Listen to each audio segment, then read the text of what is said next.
Hi guys, Andy Golf, my dad. Welcome to another video. Those of you who've watched the channel before know that I like to chase speed, hit bombs, but I also do pride myself on my short game and my short game IQ. So today I'm talking bunkers, gonna keep it really simple. I'm gonna go over the 7 situations that you'll probably find yourself in the bunker. Keep it really simple, which will help you turn these sand bunkers from hazards to places we actually like to go and play from, although we still want to try and avoid them, but it'll become a lot easier. Right, let's go. Right guys, so how I keep it simple, you've probably seen Dan Greavy use his 3-release system. I use the same system, I just call it slightly different, just to tell my brain what I'm trying to feel on that one. So for me, we try to use the 3 different parts of the bounce. You've got the leading edge, the mid part of the bounce, the rear part of the bounce. So for me, when I'm trying to use the leading edge, you'll hear me use the left hip release, so I'm not exposing the bounce. So that's my left hip release finish. Then we have my belt buckle release finish, which is exposing the mid part of the bounce. And then I have my right hip release. So as we get through to impact past, that is the finish. So they're the 3 releases, what Dan Greavy talks about. I just call them slightly different because it tells in my brain that's the feeling. So for me, I know it's left hip, belt buckle, right hip release, same principles. I just tell myself that's how my brain works on there. So we're going to go through 7 situations that we'll find ourselves in the bunker.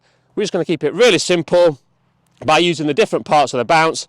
Change setup slightly, but it keeps it really simple. So like with all short game and any shot really out on the golf course, the first thing we should always do, and we're probably not doing, is to assess the lie. When we're in the bunker, we're assessing the lie, but also assessing the depth of the sand. Obviously can't use a club, but we can walk in and get a feel. We're coming into winter here in the UK, so you're going to find the sand is more compact if it's been raining, which fingers crossed it's been dry here, but it's going to be more compact. But here, we'll go for the standard one. So you've got a nice lie. There's a bit of sand on here, so this is where we can let the club release. So this one, for the standard one, I'm going to use my belt buckle release. I've got my 58. I do use a lot on my 54. This 58 has only got 8 degrees of bounce on, so if I'm using the belt buckle, I would drop down to 54, or the club what has more bounce on there, because that's what I'm trying to use. But we're just going to keep it simple today. I've got my 58. So the setup, kick my left foot out. I kick my right knee in. And then to keep this simple, as we come down, I'm going to let the club release. So the feeling is when it gets to here, that's when it's the belt buckle. Really want to hear that sand hit. I'm not paying too much attention where the average distance on PGA Tour is a 10-yard bunker shot. So that's what we really want to be practicing. This is probably 20 yards. So I'm not trying to get it up to that pin. So right leg kicked in, belt buckle release, use the bounce. When you've got a nice bit of sand, nice lie. Pop it out, it's gone the 10-yard distance. Again, not as much sand in here, but belt buckle release, so that's the standard shot, which hopefully we can use most of the time when you've got some nice fluffy sand. Right guys, so second shot is the compact lie over the winter. This is the lie we're probably going to predominantly get after it's been raining, or the sand isn't as fluffy it is in the summer.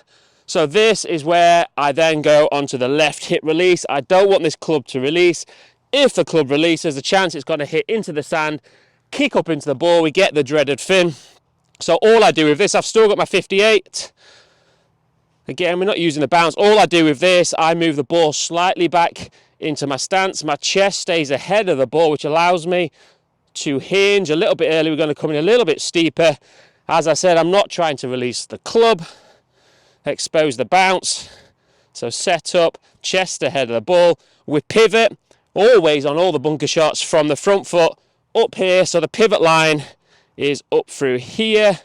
That's where we rotate through and we turn the chest to target. So ball slightly back in the stance. Still got my loft on, but we're going to come in steeper. Left hip release for the compact lies.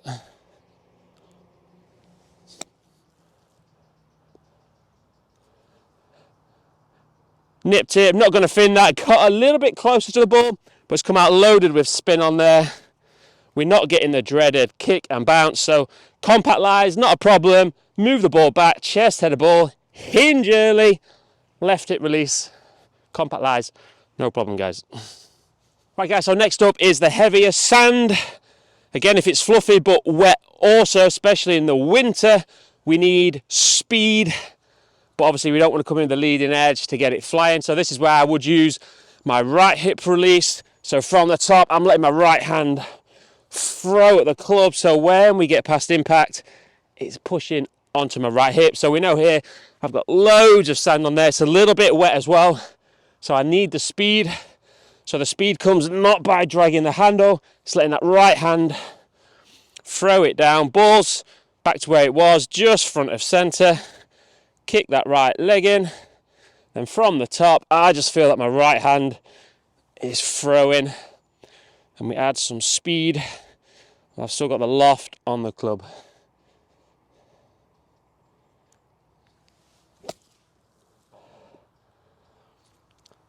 So it pops out. You can feel the club getting grabbed in the sand because it's wetter, it's heavier. Because I've thrown the hand, it's popped out to that 10-12 yards. PGA Tour average again. So heavy sand. Speed is your friend. Let that right hand go. Or left hand if you're a left-handed golfer. Right guys, so next up is the downhill slope. So how I do this, I just change my setup. Ball is going to move back in my stance. I'm going to set my shoulders to the severity of the slope.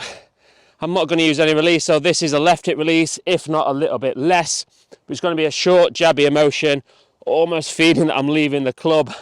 Almost in the sand is the feeling.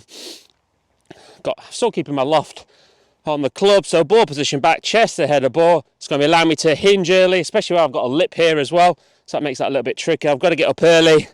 I'm not going to release the club, little short jabby, leave the club in there. It should still pop out.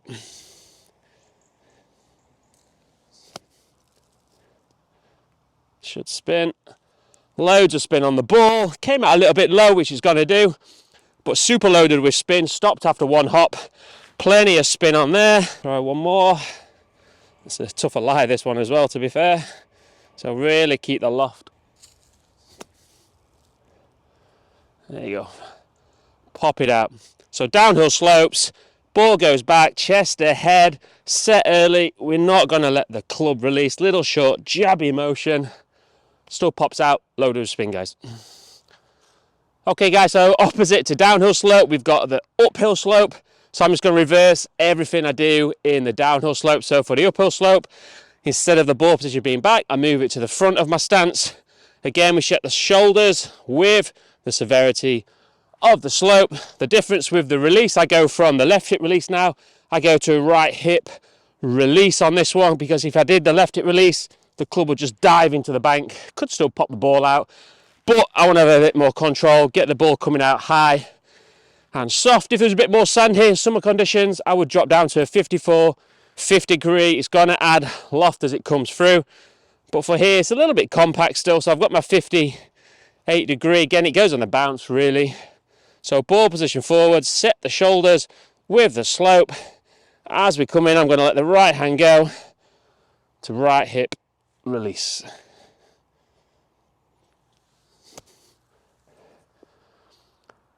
Again, that's 10, 12 yards, really high, nice and soft. There is no digging into that bank, so right hip release, just let it pop. Upper slope, right hip release, guys.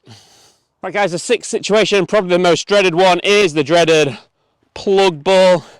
That is definitely super plugged. So first of all, we just have to accept if we've got a front pin, we're not going to go and get that close without taking a lot of risk. We can play a little trick shot, but we're going to keep it simple today.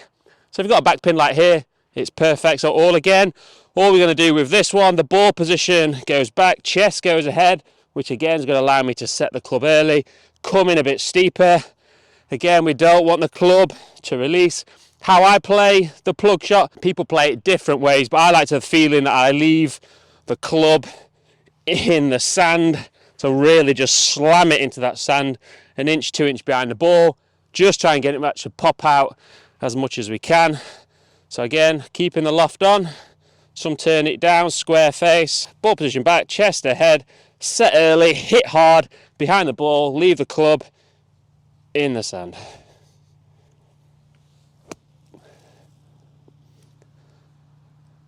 There we go. Still popped out, got a little bit of spin on there to say it's super buried in there. So plug lie, set up, ball back, chest ahead, leave that club in the sand, add a little bit of speed.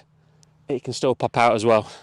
Right guys, so the last situation is just the longer bunker shot. If you want this to fly a little bit further, instead of just using my 58 or the sand wedge, what you've got, and trying to hit it as hard as possible, when we can just drop down the club. So 50, if I've got a front pin, I just imagine how far I'm throwing the sand. Got to keep the rhythm. So front pin, just pop it in there.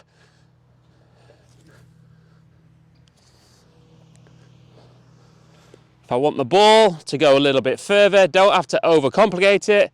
I've got my 54 degree here. Still got the loft on the ball, same setup. So the standard lie, we're going to use my belt buckle release.